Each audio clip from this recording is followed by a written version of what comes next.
I'm Zach Alcacid. I'm a session drummer, content creator, and I also teach drums.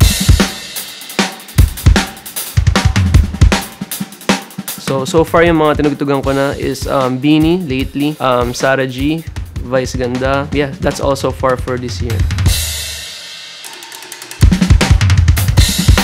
Yung pinaka-naalala ko na nakapag-push sa akin, nakapag-motivate is napanood ko si Taylor Hawkins, yung sa Foo Fighters. I think yun yung live nila ng My Hero. So nasa YouTube yun yung palagi kong pinapanood, binababad ko talaga. Ginagaya ko yung pag-hato niya sa snare, yun ginagaya ko talaga dati. So yung pinaka-na-surprise ako yung pagka-punchy nung drums. Kasi nga, since yung bass drum niya hindi standard 20. So, nung pagka-kick ko na gano'n, uy, punchy agad nung niya. Tsaka pagka nag-feel ka talaga, kasama yung toms, very siya. Talaga nagka-cut kahit walang mic. Yun, very punchy siya.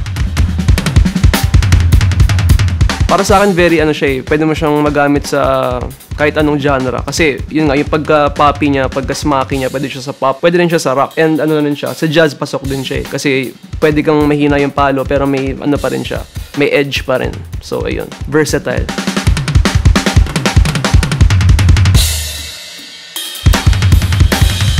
Yung presence niya maganda para sa akin kasi kahit yung ghost note ko kanina, very litaw siya talaga. Hindi siya yung nagtatago. Kumbaga kahit phone lang yung pang record mo, lilitaw pa rin kahit yung mga small notes.